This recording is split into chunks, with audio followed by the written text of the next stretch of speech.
Hello dear students. At first let me introduce to myself. I am Ajay Singh Lamba. आप में से कई जो पुराने स्टूडेंट्स हैं इंस्टीट्यूट से जुड़े हुए वो मेरे को काफ़ी अच्छे से जानते होंगे क्योंकि वही बच्चे प्रमोट होके अभी 11th क्लास में आ रहे हैं। आपका फिज़िक्स का पार्ट इंस्टीट्यूट की तरफ से जो भी इंस्ट्रक्शंस मिले हैं घर से ही क्लासेस स्टार्ट करने के लिए, तो आपके फ़िज़िक्स का पार्ट 11th क्लास में प्लस 12th क्लास में मैं लेने वाला हूँ। ठीक है, तो सबसे पहले फ़िज़िक्स की बात करें। फ़िज़िक्स क्या सब्जेक्ट है, क्या उससे रिलेटेड बातें होती हैं। साल भर आप 11th क्लास पढ़ते हो, साल भर 12th क्लास पढ़ते हो, तो उन सब चीज़ों से गो थ्रू होने से पहले अपन को ये जान लेना बहुत ज़्यादा ज़रूरी होता है कि फ़िज़िक्स आखिरकार होता क्या है, क्या सब्जेक्ट है। ठीक है, सबसे पहले बात करूँ मैं, आपने कई टॉपिक्स क्लास 10th की साइंस की बुक में ऐसे पढ़े हुए हैं जो फिज़िक्स के पार्ट से जुड़े हुए थे। कुछ चैप्टर्स ऐसे थे जो केमिस्ट्री के पार्ट से जुड़े हुए थे और कुछ चैप्टर्स 10th क्लास की आपकी बुक में ऐसे थे जो बायोलॉजी के पार्ट से जुड़े हुए थे। अब यहाँ फिज़िक्स के कुछ जो चैप्टर्स हैं उनसे जुड़ी हुई बातें करूँ अपन, जैसे आपने न्यूटन की गति के नियम पढ़े होंगे, आपने न्यूटन की गति के समीकरण पढ़े होंगे। कुछ ऐसी चीज़ें हैं। थोड़ा बहुत पोर्शन आपका गुरुत्वाकर्षण से जुड़ा हुआ भी आया होगा। फिर आपने किरण प्रकाशिकी से जुड़ा हुआ लेंस सूत्र, दर्पण सूत्र, ऐसे कुछ फॉर्मेशंस आपने पढ़े होंगे। कुछ इलेक्ट्रिसिटी से भी संबंधित आपने विद्युत से भी संबंधित कुछ पोर्शन पढ़ा होगा, जैसे विद्युत धारा क्या होती है, विद्युत धारा का मात्रक क्या होता है। ऐसे कुछ एस्पेक्ट्स हैं जो आप ऑलरेडी 10th क्लास में पढ़ चुके हो। फिजिक्स ऐसा ही सब्जेक्ट है, आप चलते हो तो उसमें फिजिक्स लगता है। न्यूटन की गति के तीसरे नियम के अनुसार क्रिया प्रतिक्रिया नियम आपका काम में आता है, जैसे चलने के लिए।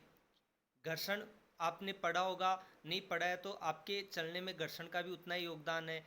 जैसे एक सिंपल सा क्वेश्चन अपने दिमाग में होता है कि एक बर्फीली सतह पे चलने की बजाय एक खुरदरी सतह पे चलना ज़्यादा आसान होता है। बर्फीली सतह पे चलने से ज़्यादा एक खुरदरी सतह पे चलना आसान होता है। तो फिजिक्स में वही टॉपिक है, जैसे अर्थ से जुड़े हुए कंसेप्ट्स हैं। गुरुत्वाकर्षण आपका हो गया। विद्युतिकी से जुड़े हुए मैंने जैसे विद्युत धारा से जुड़ा हुआ पार्ट हो गया आपका। इलेक्ट्रोस्टैटिक्स से जुड़ा हुआ, स्थिर विद्युतिकी से जुड़ा हुआ पार्ट हो गया। न्यूक्लियर फिजिक्स हो गया, नाभिकीय भौतिकी। और परमाणुीय भौतिकी हो गया आपका। इलेक्ट्रॉनिक्स के कई डिवाइसेस ऐसे हैं जो अपने डेली यूज में अपने यूज़ होते हैं, जैसे ट्रांसफार्मर आपने पढ़ा होगा, तो ट्रांसफार्मर वो भी फिजिक्स का पार्ट है। ऐसे बहुत सारी चीज़ें हैं जो अपन डेली लाइफ में फिजिक्स, भौतिक विज्ञान, मतलब भौतिक रूप से अपन उपयोग करते हैं। अब बात आती है कि चलो अपन हर चीज़ में फिजिक्स देख रहे हैं, हर चीज़ में होता भी है। फिजिकली जिन चीज़ों को अपन फील करते हैं ना, वो फिजिक्स के अंदर ही आता है।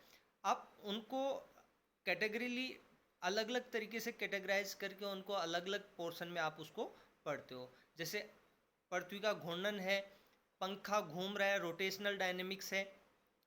किसी कण का आप बात करो, वर्ताकार पथ में गति कर रहा है। जैसे एक क्रिकेटर है, क्रिकेट खेल रहा है और बॉल को सरफेस से 45 डिग्री के ऊपर हिट करता है, तो वो मैक्सिमम डिस्टेंस पे जाएगा 6 रन। जब कोई भी क्रिकेटर 6 रन मारता है ना, तो उसका एक परफेक्शन कब आता है, जब वो सतह से 45 डिग्री के कोण पे हिट करता है गेंद को, तो वो क्या होता है, लंबा जाता है 6 आपका। ऐसे कुछ फिजिकल कंसेप्ट्स हैं, उनको अपन भौतिकी के अंदर डिस्कस करने वाले हैं। ठीक है, अब बात यह आती है कि अपन फिजिक्स पढ़ना चाहते हैं, फिजिक्स को सीखना भी चाहते हैं, लेकिन ज़रूरी है कि फिजिक्स में कुछ पोर्शन, कुछ क्या, जो बेसिक कंसेप्ट्स आपने 10वीं क्लास या 10वीं क्लास से कुछ हायर लेवल तक के भी जो ज़रूरी होते हैं, मैथमेटिक्स के कंसेप्ट फिजिक्स के अंदर भी, उन मैथमेटिकल कंसेप्ट्स को, उन फॉर्मेशंस मतलब फॉर्मूलों को आप लोगों को ध्यान रखना उतना ही ज़रूरी होता है। यूँ कहो एक तरीके से कि मैथमेटिकल फॉर्मेशंस कुछ आपके 10th क्लास तक आ चुके हैं, कुछ लेवल तक, कुछ 11वीं की मैथमेटिक्स में, 12वीं की मैथमेटिक्स में आते हैं, लेकिन उन फॉर्मूलाज को भी आपको ब्रीफ करना पड़ेगा, उन फॉर्मूलाज को भी आपको स्टडी करना पड़ेगा और ध्यान में रखना पड़ेगा, क्योंकि कई बार ऐसे मैथमेटिकल फॉर्मेशंस बनेंगे फिजिक्स के अंदर जिनको सॉर्ट आउट करने के लिए आपको उन फॉर्मूलाज की ज़रूरत पड़ेगी। चलो सबसे पहले अपन वही चीज़ स्टडी करने की कोशिश करते हैं कि आखिरकार ऐसा क्या है फिजिक्स में जिसको शुरू करने से पहले अपन को मैथमेटिक्स के कुछ कंसेप्ट्स देखने पड़ेंगे। जैसे बीजगणित के कंसेप्ट्स हैं, निर्देशांक ज्यामिति के कंसेप्ट्स हैं, त्रिकोणमिति के कंसेप्ट हैं, और समाकलन और अवकलन। ये आपके समाकलन अवकलन है ना, ये 10th क्लास में नहीं आए हैं अभी, 11th क्लास और 12th क्लास का पोर्शन होता है। तो इन चीज़ों के बारे में भी अपन स्टडी करेंगे 1 बाई 1।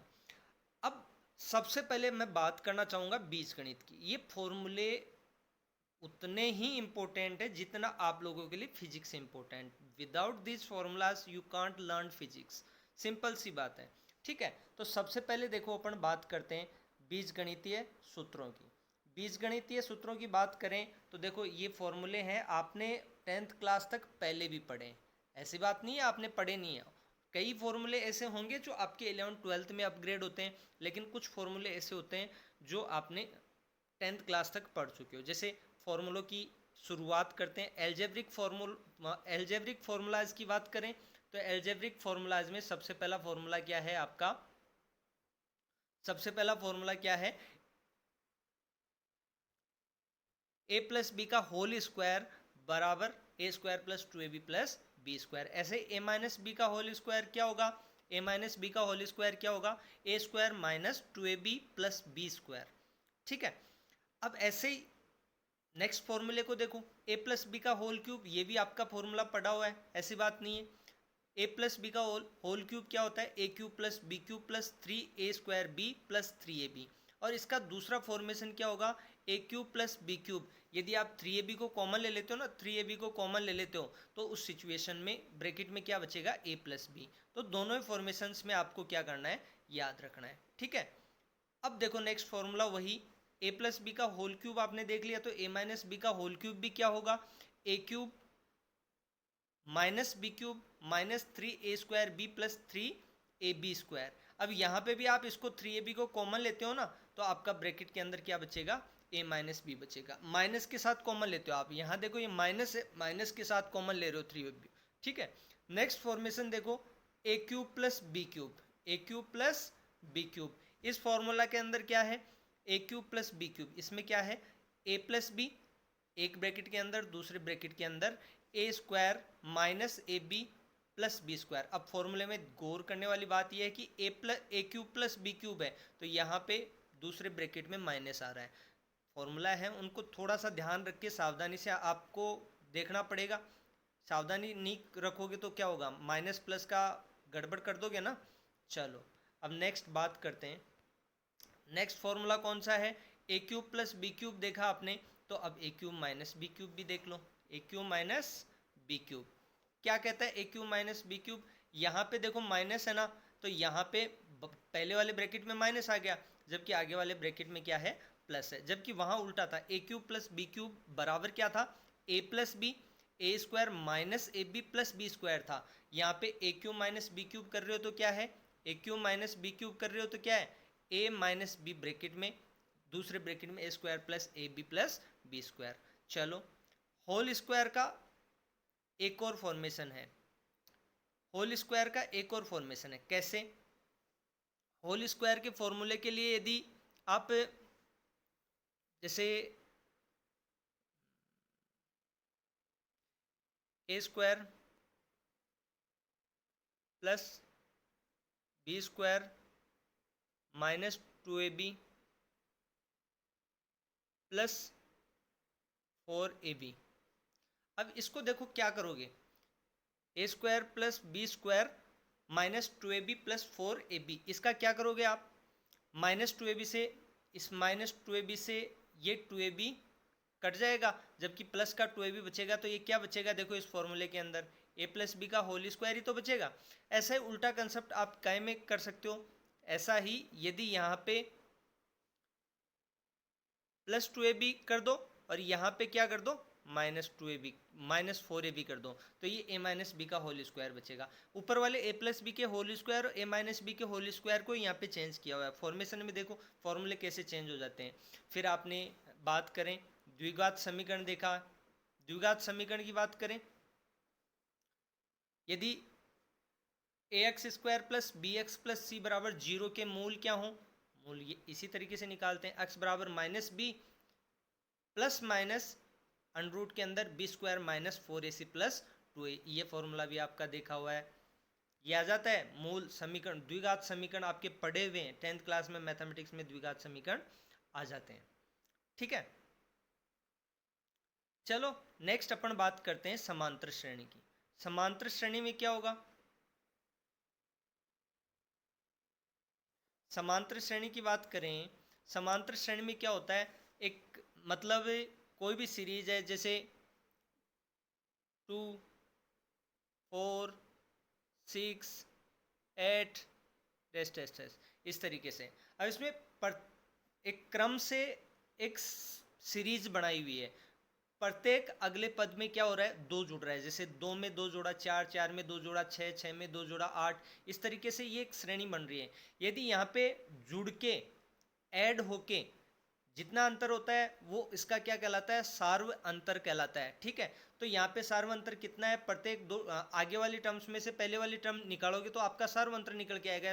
इसको डी से डिनोट करते हैं। तो यहाँ पे देखो एक समांतर श्रेणी को कैसे बताया हुआ है, a, a प्लस डी, एक बार d जुड़ गया, फिर a प्लस 2d जुड़ गया, फिर a प्लस 3d, तो ये समांतर श्रेणी एक तरीके से जुड़ रहा है, जहाँ पे प्रथम पद तो क्या है, a है, और सार्वंतर क्या है, d है, जो कि दो क्रमागत पदों का अंतर है। ठीक है, सारा इसमें लिखा हुआ है, ऐसी कोई दिक्कत नहीं, केवल मैं आपको थोड़ा बहुत हेल्प कर रहा हूँ समझने के पॉइंट ऑफ व्यू से। दूसरी चीज़ें, कई चीज़ें आपकी 10th क्लास में पढ़ी हुई है, तो इसमें मेरे को ज़्यादा इसमें परेशान होने की, आपको ज़्यादा परेशान होने की ज़रूरत नहीं है। यदि समांतर श्रेणी में अपन एनवा पद ज्ञात करना चाहें तो उसका फॉर्मूला है Tn बराबर a plus N minus 1d, और इस श्रेणी के प्रथम n पदों का योग आपको ज्ञात करना है, तो ये भी फॉर्मूला आपका 10th क्लास तक आ जाता है। ठीक है, अब देखो गुणोत्तर श्रेणी की यदि अपन बात करें तो गुणोत्तर श्रेणी में क्या होता है, जो सार्व अनुपात होता है, यहाँ सार्व अंतर नहीं होता है, सार्व अनुपात होता है। यहाँ क्या होता है, सार्व अनुपात होता है, जो क्या होता है, मल्टीपल होता है। जैसे प्रथम पद तो यहाँ पे क्या है a, फिर दूसरा पद क्या है ar, तीसरा पद क्या है ar स्क्वायर, चौथा पद क्या है ar क्यूब, पांचवा पद क्या होगा ar की पावर 4। ठीक है, तो यहाँ पे प्रथम पद क्या हो गया a, सारो अनुपात क्या हो गया r, जो कि दो क्रमागत पदों का अनुपात है। आपको r चाहिए तो r कैसे निकालोगे, दूसरे पद में पहले पद का भाग देना पड़ेगा। दूसरे पद में क्या करना पड़ेगा, पहले पद का भाग देना पड़ेगा, डिवाइड करोगे तो आपको क्या निकल के आएगा, सार्व अनुपात निकल के आएगा। और इस श्रेणी में यदि आपको nवां पद ज्ञात करना है, इस श्रेणी में यदि आपको nवां पद ज्ञात करना है तो इसके लिए फॉर्मूला क्या है आपका, nवां पद ज्ञात करने के लिए n बराबर a r की पावर n माइनस 1, आपको इस श्रेणी में nवां पद ज्ञात करना है। ठीक है, ये श्रेणी एग्जाम्पल यदि ले तो आपके दिमाग में एग्जाम्पल आ रहा होगा, तो कैसे लेंगे एग्जाम्पल, जैसे 3 है, 3 को 2 से गुणा कर दिया 6, 6 को 2 से गुणा कर दिया 12 है, 12 को 2 से गुणा कर दिया 24, मतलब एक निश्चित अनुपात। देखो 24 में 12 का भाग दोगे तो क्या आएगा, 2 आएगा, 12 में 6 का भाग दोगे तो क्या आएगा, 2 आएगा, 6 में 3 का भाग दोगे तो क्या आएगा, 2 आएगा। तो यहाँ पे ये क्या है, एक तरीके से सार्व अनुपात है। n पदों का आपको योग ज्ञात करना है तो आपका फॉर्मूला क्या हो जाएगा, Sn बराबर a ब्रैकेट के अंदर है 1 माइनस आर की पावर n, और बटा में क्या है 1 माइनस आर। ये फॉर्मूला कब वर्क करेगा, जब r इज लेस देन 1। ये फॉर्मूला कब वर्क करेगा, जब r इज लेस देन 1। और इसी तरीके से यदि Sn यहाँ पे देखो ऊपर वाले में क्या है 1 माइनस आर एन, और यहाँ पे नीचे वाले में क्या है ए, ब्रैकेट के अंदर क्या है ऊपर आर एन माइनस वन। ये उल्टा हो जाता है, केवल ऊपर वाला फिर नीचे वाला अनुपात में आर माइनस वन। यहाँ पे 1 माइनस आर एन बटा में 1 माइनस आर है, और यहाँ पे क्या है आर एन माइनस वन बटा में आर माइनस वन। ये कंडीशन कब, जब सारा अनुपात एक से ज़्यादा होता है। आपको योगफल करना है गुणोत्तर श्रेणी में, यदि n पदों का योगफल करना है तो योगफल करने के लिए दो फॉर्मेशन है आपके पास। एक फॉर्मेशन में तो क्या करना है 1 माइनस आर एन बटा में 1 माइनस आर, और नीचे वाले फॉर्मेशन में क्या करना है a ब्रैकेट के अंदर आर एन माइनस वन बटा में आर माइनस वन। ठीक है, इन दोनों चीज़ों का आपको क्या करना है, ध्यान रखना है। चलो अब इस चीज़ को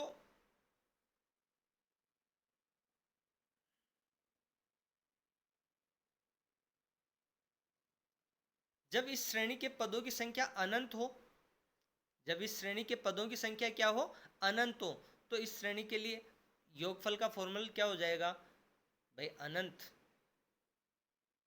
फॉर्मूला क्या हो जाएगा, यदि अनंत पदों का आपको योगफल ज्ञात करना है, अनंत पदों का योगफल ज्ञात करना, तो उस सिचुएशन में क्या होगा, इसके लिए ऊपर वाला ब्रैकेट हट जाएगा, एस इनफाइनाइट आर यदि एक से कम है तो ए बटा में 1 माइनस आर, और यदि आर आपका एक से ज़्यादा है तो उस सिचुएशन में ए बटा में क्या होगा, आर माइनस वन। सिंपल सी फॉर्मेशन, इसमें ज़्यादा परेशान होने की ज़रूरत नहीं है। अब ये श्रेणी विस्तार वाले फॉर्मूले हैं ना, जिनमें बायनोमियल फॉर्म आएगी, आपका एक्सपोनेंटियल सीरीज आएगी, लॉगरिथमिक सीरीज आएगी, और लॉगरिथमिक फॉर्मूला आपके आगे आने वाले हैं। तो इनका और देख लो, ये आपके यहाँ तक थे फॉर्मूले, अब आगे के फॉर्मूले आपको याद करने पड़ेंगे। आपने 1 प्लस एक्स की पावर n देखनी है तो ये फॉर्मूला आपको याद करना पड़ेगा। फैक्टोरियल इसमें यूज होता है, जैसे फैक्टोरियल 4 है, फैक्टोरियल 4 है,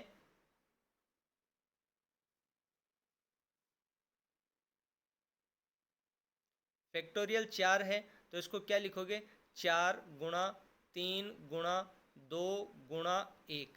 फैक्टोरियल 3 है, ठीक है, फैक्टोरियल 3 है, इसको परपेंडिकुलर का चिन्ह काम में लेके फिर ऐसे लिखा जाता है, कई जगह देखो ये लिखा हुआ है। फैक्टोरियल 3 का मतलब क्या होता है, 3 गुणा 2 गुणा 1। ठीक है, ऐसे ही फैक्टोरियल 5 की बात करें तो फैक्टोरियल 5 का मतलब क्या हो जाएगा, 5 गुणा 4 गुणा 3 गुणा 2 गुणा 1, ये फैक्टोरियल 5। फैक्टोरियल 6 की बात करें तो फैक्टोरियल 6 की बात करें तो क्या होगा, फैक्टोरियल 6 का वैल्यू क्या होगा, कैसे निकालेंगे, 6 गुणा 5 गुणा 4 गुणा 3 गुणा 2 गुणा 1, इस तरीके से। ऐसे किसी भी फैक्टोरियल की आप वैल्यू ले सकते हो। ये फैक्टोरियल कंसेप्ट आपका फॉर्मूले में यूज हो रहा है तो मैंने बताया फैक्टोरियल कैसे निकालते हैं, ध्यान रखना। अब यहाँ पे देखो 1 प्लस, यहाँ पे क्या कर रखा है, 1 प्लस एक्स की होल पावर n, ये फॉर्मूला निकाला है। तो इस फॉर्मूले में क्या है, सिंपल सा, यहाँ पे 1 प्लस एन एक्स, एन का अक्स से मल्टीप्लाई हुआ है, ठीक है। फिर नेक्स्ट टर्म पे आप जाओगे तो N N minus one, multiple में एक टर्म डाउन आ जाएंगे, एन को एन माइनस वन से गुणा करना पड़ेगा। जबकि पावर में देखो यहाँ पे पावर जीरो थी, वन के साथ देखें, वन के साथ देखें तो पावर क्या है, एक्स की जीरो है, यहाँ पे पावर क्या हो गई, एक्स की वन हो गई, यहाँ पे पावर क्या हो गई, एक्स की टू हो गई। ठीक है, जैसे एक्स की पावर टू हुई नीचे फैक्टोरियल टू आ गया, एक टर्म एन की टर्म तो नीचे गिरती जाएगी और एक्स पे पावर बढ़ती जाएगी। तो यहाँ पे देखो एन एन माइनस वन फिर एन माइनस टू, और एक्स की एक पावर बढ़ गई एक्स थ्री, तो इधर क्या हो गया, फैक्टोरियल 3 हो गया। और प्लस ये सीक्वेंस कब तक चलेगी, इनफाइनाइट तक चलेगी।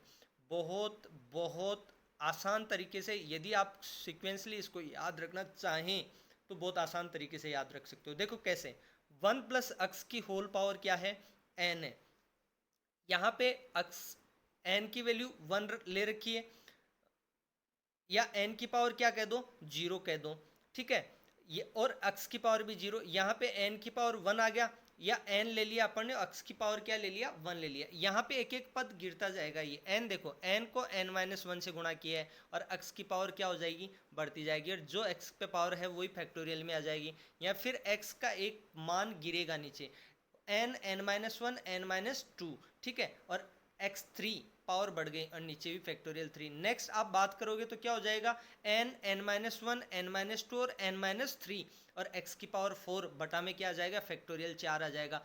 आपका ये अनंत तक सीक्वेंस चलेगी, ठीक है। अब इसमें जो ध्यान देने वाली बात है ना, वो ये है कि यदि इस फॉर्मेशन में x का वैल्यू क्या हो, x का वैल्यू क्या हो, x का वैल्यू क्या हो, लेस देन 1, एक से बहुत कम हो, तो इसका मान क्या हो जाएगा, ये फॉर्मूला हो जाएगा 1 प्लस एक्स की पावर n लगभग बराबर हो जाएगा 1 प्लस एन एक्स।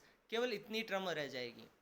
यदि ये सिचुएशन की बात करें तो लगभग इतनी ही टर्म रह जाएगी। ये आगे वाला क्या हो जाएगा, ये पोर्शन जीरो हो जाएगा, ये हट जाएगा, ये इतना ही फॉर्मूला बचेगा यदि x इज लेस देन 1 हो तो, ठीक है। इसी वजह से मैंने फार्मूलाज डिस्कस किए हैं, क्योंकि कुछ फार्मूलाज आपके पहले से 10th क्लास में पढ़े हुए, लेकिन कुछ फार्मूलाज ऐसे हैं जो आपके 11th क्लास और 12th क्लास के मैथमेटिक्स में यूज़ होते हैं। तो यहाँ इन फार्मूलाज को इसीलिए डिस्कस किया जा रहा है कि इन फ्यूचर जब आप फिजिक्स से गो थ्रू होगे, नए नए कंसेप्ट देखोगे, तो उन कंसेप्ट को समझोगे या इन फार्मूलों को लेके बैठोगे कि सर कहाँ से आ गया। ज़रूरी है इन फार्मूलों को पहले ही समझ लेना, ज़रूरी है इन फार्मूलों से जुड़ी हुई चीज़ें पहले से ही दिमाग से क्लियर कर ली जाएं, ठीक है ना। फिजिक्स के कंसेप्ट ही, फिजिक्स पढ़ोगे तो फिजिक्स के कंसेप्ट ही क्लियर कर पाओगे। ये फॉर्मूले उस टाइम पे समझाने बैठेंगे तो फिजिक्स वाले कंसेप्ट काफ़ी लेंथी हो जाएंगे। तो उन चीज़ों को आसान बनाने के लिए क्या ज़रूरी है, इन फॉर्मूलाज को यहीं समझना ज़रूरी है। चलो नेक्स्ट देखो क्या है, जब n का मान ऋणात्मक हो, मतलब पावर देखो, यहाँ पे पावर देखो, पावर क्या आ गई, यहाँ पे पावर देखो, ये पावर क्या आ गई, यहाँ पे देखो ये पावर क्या आ गई, -n आ गई है। जब ये पावर -n है तो फॉर्मूले में क्या चेंजेस हो रहे हैं, देखो यहाँ पे प्लस था, यहाँ पे माइनस आ गया, यहाँ पे प्लस, यहाँ पे प्लस, यहाँ पे माइनस, यहाँ पे प्लस, मतलब यहाँ पे तो सब जगह प्लस प्लस प्लस आ रहा है, लेकिन यहाँ पे प्रथम पद तो प्लस का है, दूसरा माइनस का है, ठीक है।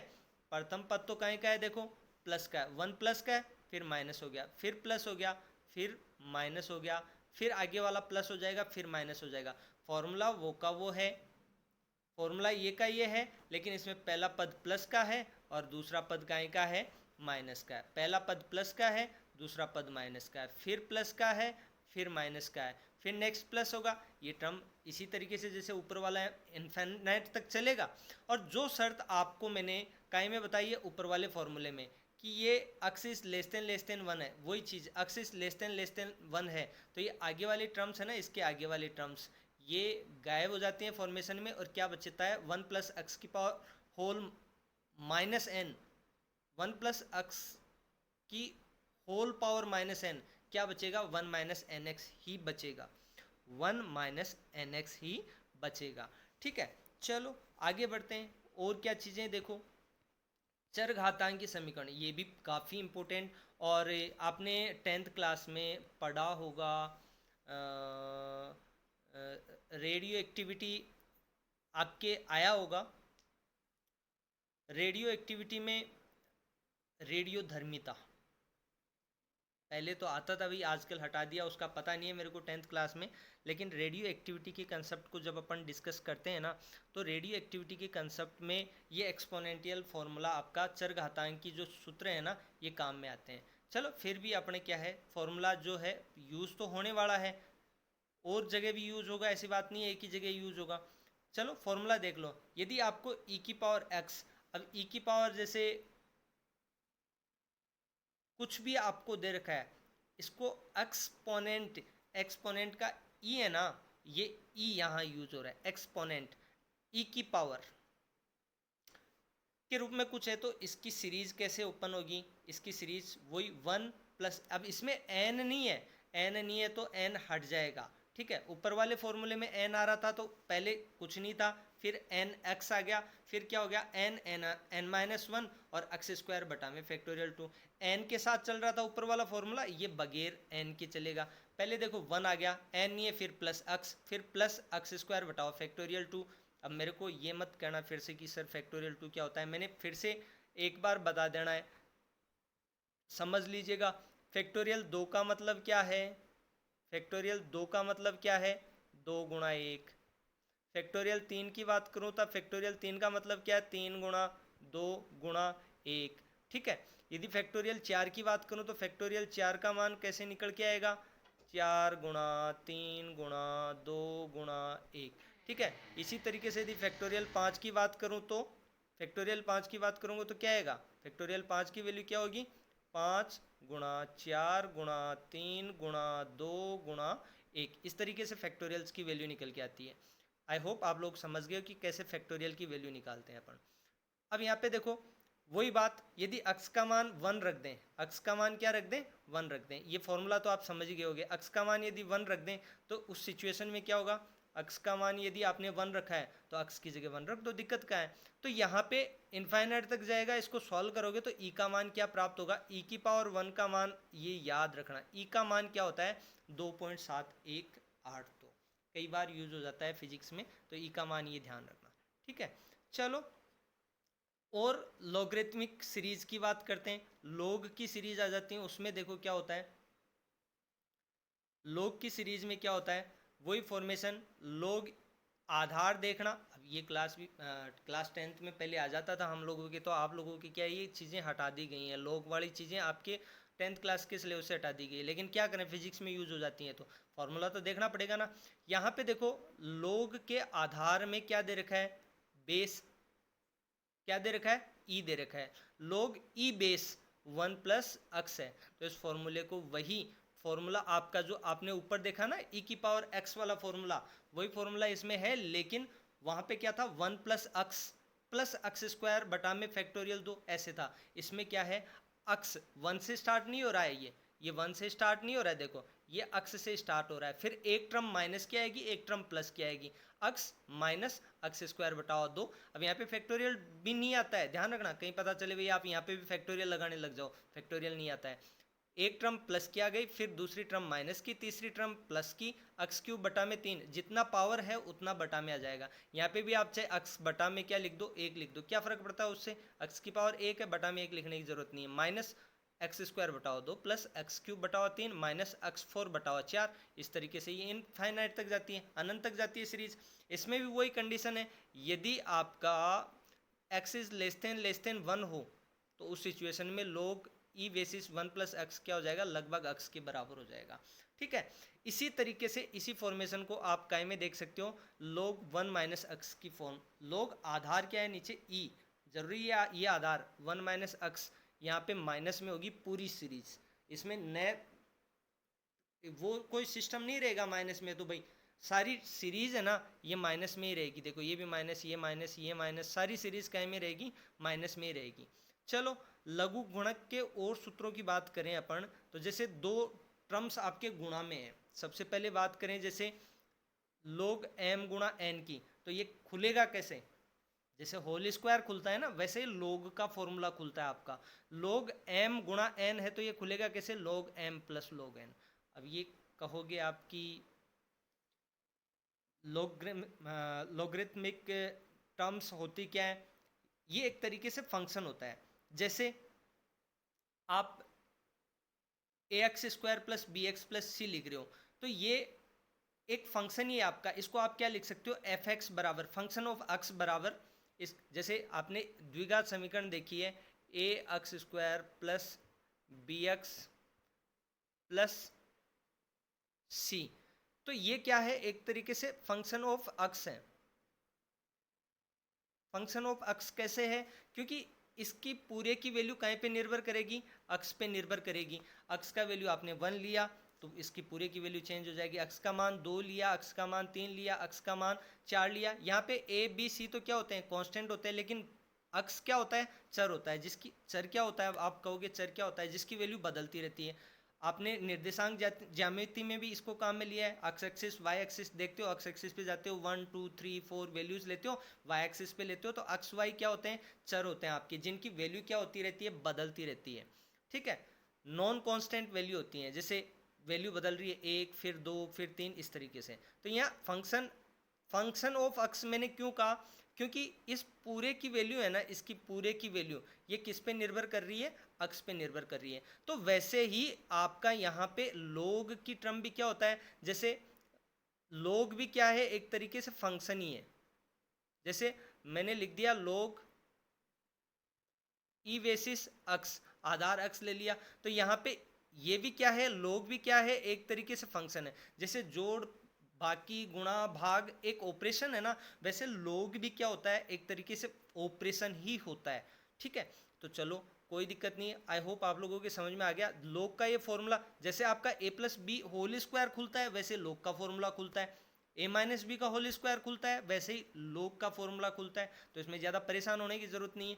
लोग यदि दो टर्म्स गुणा में है, दो टर्म्स गुणा में होने का मतलब ये खुलेगा कैसे, लोग एम प्लस लोग एम अलग हो गया प्लस लोग एन। ठीक है, ऐसे भाग में यदि दो टर्म्स है, लोग एम बटा में एन है, तो उस सिचुएशन में क्या होगा, लोग एम माइनस लोग एन।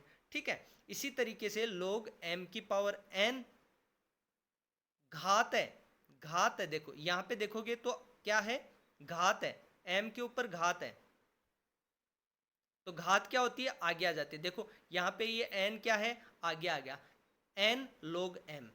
यदि लोग के अंदर घात होती है ना, तो वो घात लोग के आगे आ जाया करती है। लोग लोग एम की पावर एन है यहाँ पे, तो यहाँ पे क्या हो गया, एन लोग एम हो गया। ठीक है, अब यदि आधार ई है और लोग 10 की वैल्यू आपसे पूछें, तो वैल्यू क्या होती है।